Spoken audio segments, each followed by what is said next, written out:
ربه ونهى النفس عن الهوى فإن الجنة هي المأوى. وقال النبي صلى الله عليه وسلم يا حي يا قيوم برحمتك أستغيث أصلح لساني كله ولا نفسي إلى طرفة عيني. صدق الله العلي العظيم وصدق رسوله النبي الكريم ونحن على ذلك لمن الشاهدين والشاكرين والحمد لله رب العالمين.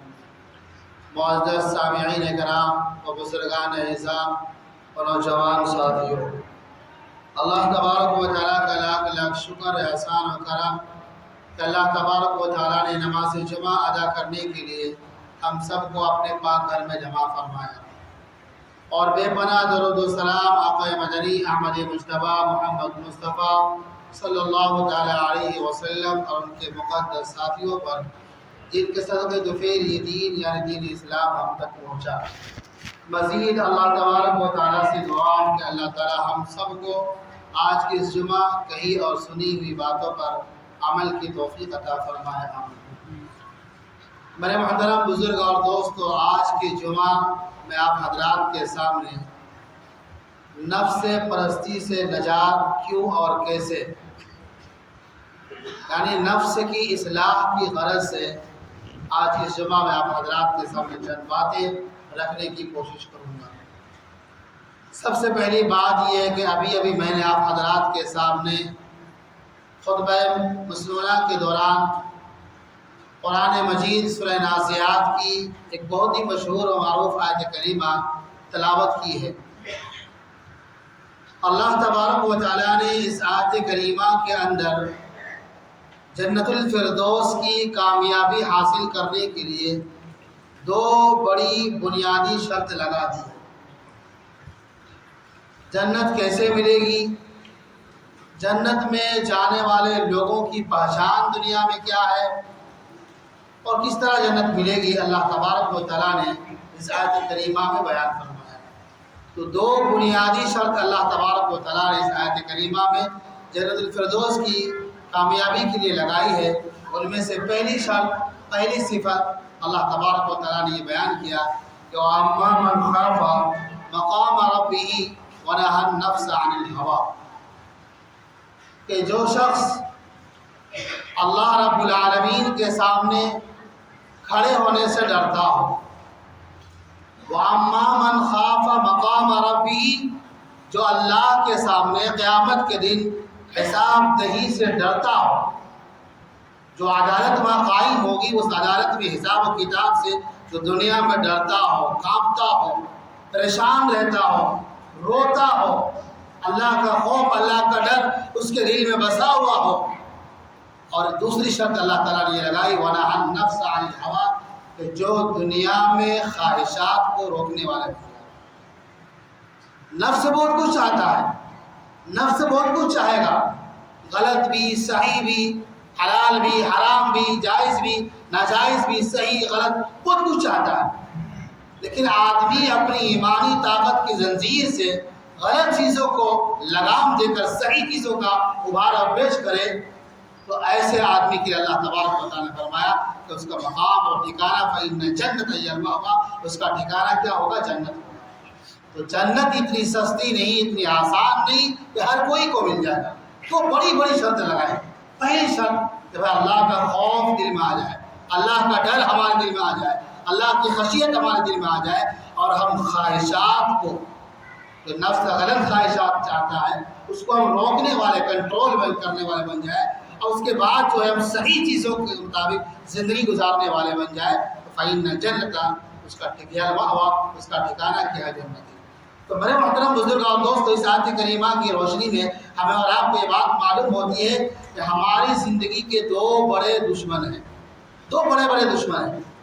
ایک تو ابلیس ہمارا بہت بڑا دشمن ہے، جو ہم کوئی جانتے بھی ہیں اور اس کو مانتے بھی ہیں۔ قرآن نے عدو مبین کہا کہ بھائی ابلیس تمہارا بہت بڑا دشمن ہے، وہ کبھی تمہارا نفع نہیں چاہتا، وہ کبھی تمہارا بھلا نہیں چاہتا۔ نفع کرو گے تب بھی رکنے چاہے گا، رفع کرنے کا ارادہ کرو گے تب بھی تمہیں رکنا چاہے گا۔ اور فرمایا کہ ابلیس کے بعد سب سے بڑا دشمن جو میرا ہے وہ خود میں ہوں۔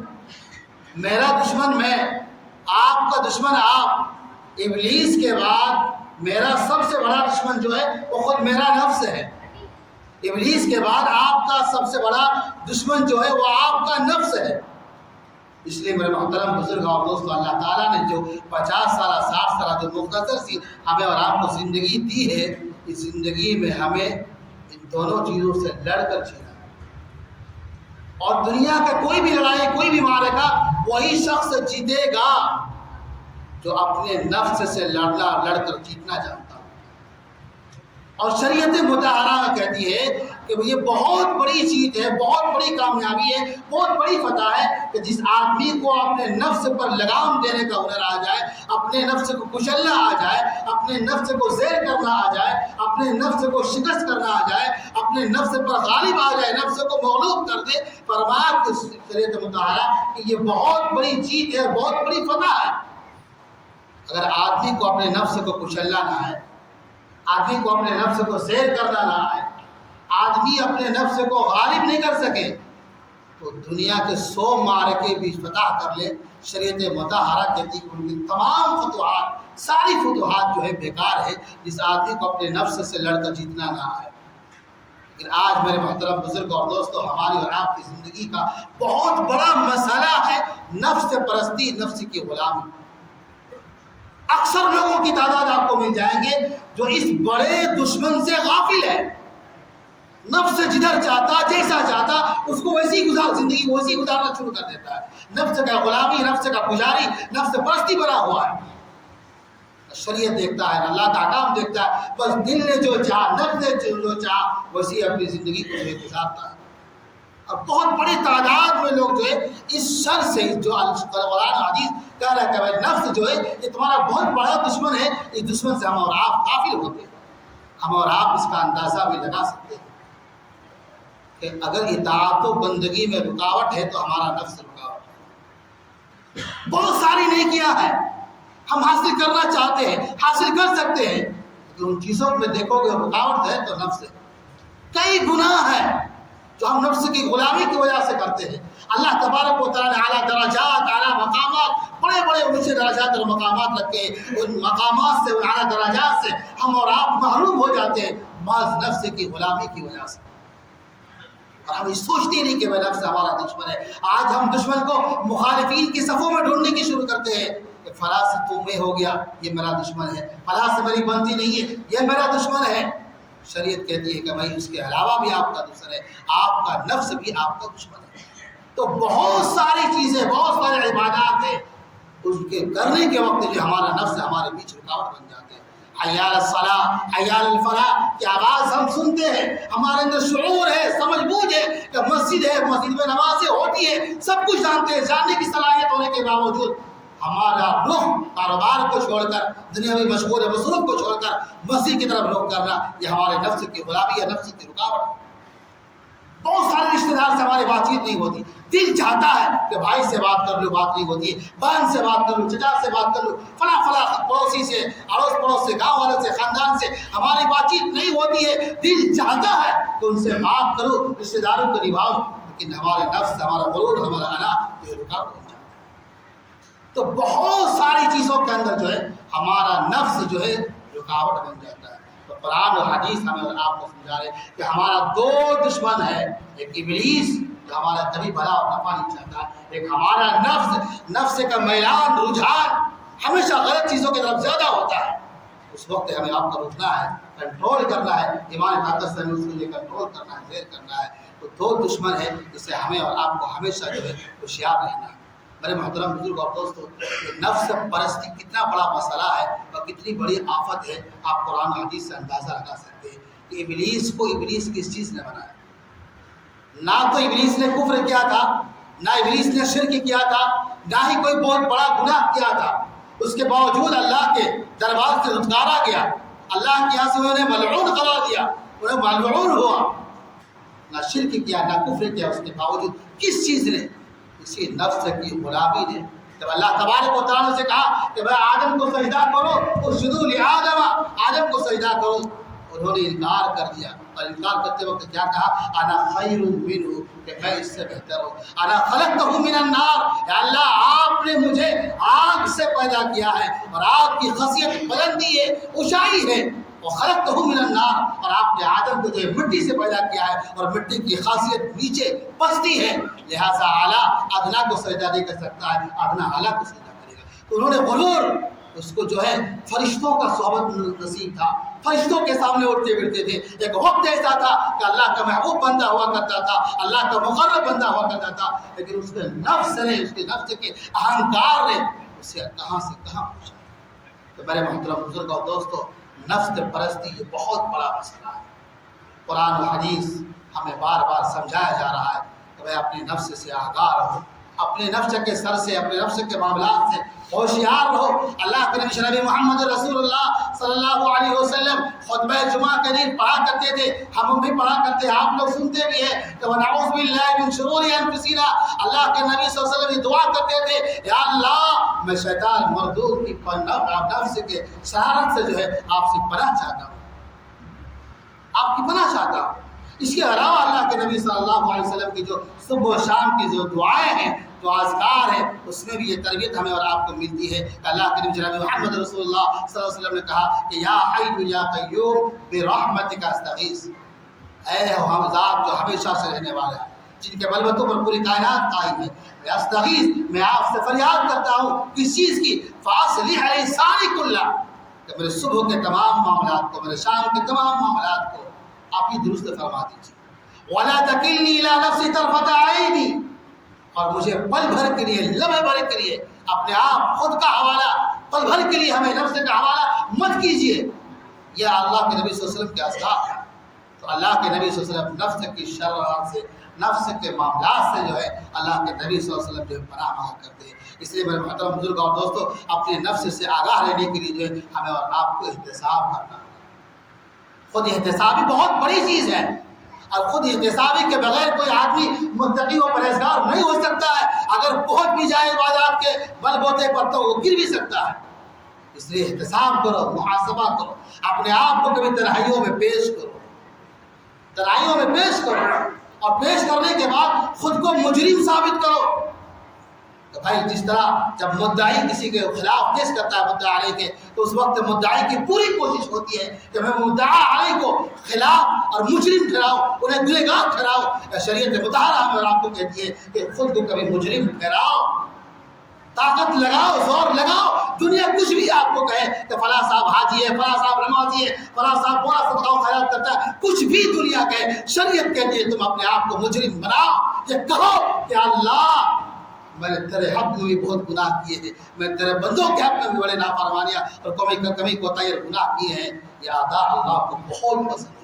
تو کبھی میرے محترم بزرگان دوستو، نفس کی اصلاح کے لیے، دنیا کی کامیابی کے لیے، آخرت کی کامیابی کے لیے ہمیں اور آپ کو تنہائی میں آنا ہے اور اپنی زندگی کا احتساب کرنا ہے کہ آپ کبھی احتساب تو کریں، دیکھیں ہماری زندگی کیسے بیت رہی ہے، ہم نے ایک دن، ایک ہفتہ، ایک مہینہ کیسے بتا دیا، کیا کر رہے، کیا نہیں کر رہے، کیا کرنا چاہیے، کیا نہیں کرنا چاہیے، اس بارے میں ہمیں آپ کو احتساب کرنا چاہیے۔ اگر ہمارا مزاج نہیں بن پاتا ہے تو کم از کم قرآن و حدیث کا مطالعہ کیجیے اور ان واقعات کو پڑھیے جن واقعات میں صحابہ کرام رضوان اللہ علیہم اجمعین دنیا میں جنت کی خوشخبری کے مقام گزرا سننے کے باوجود تنہائیوں میں جا کر اپنی اصلاح کرتے تھے، اپنی نفس کی اصلاح کیا کرتے تھے، اس سے تربیت لیجیے۔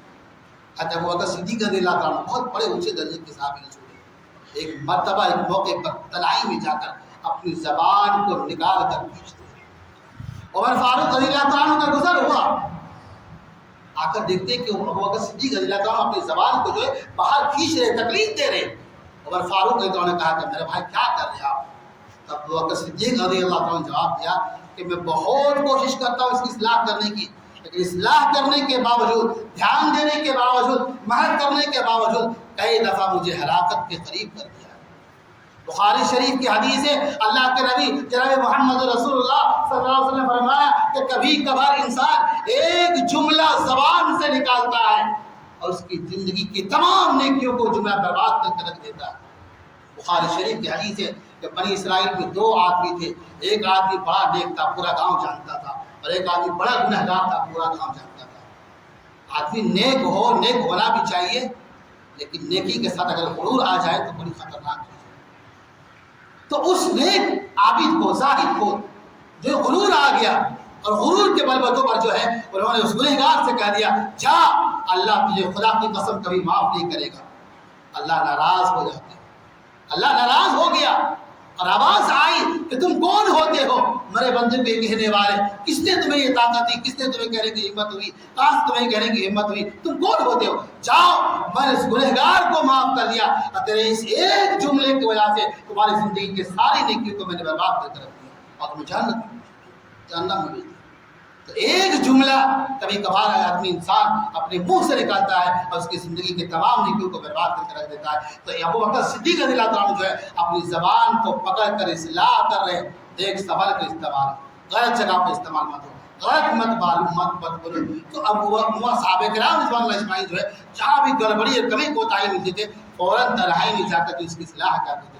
حضرت علی رضی اللہ عنہ کے بارے میں آتا ہے جب بھی دنیا کی طرف میلان ہوتا، ان کا رجحان ہوتا، فوراً تنہائی اختیار کرتے اور اختیار کرنے کے بعد نفس سے مخاطب ہوتے اور مخاطب ہو کر کہتا اے نفس، اے دنیا، میں تجھے طلاق بائن دے رکھا ہوں، تو مجھے دھوکہ نہیں دے سکتے کسی اور کو۔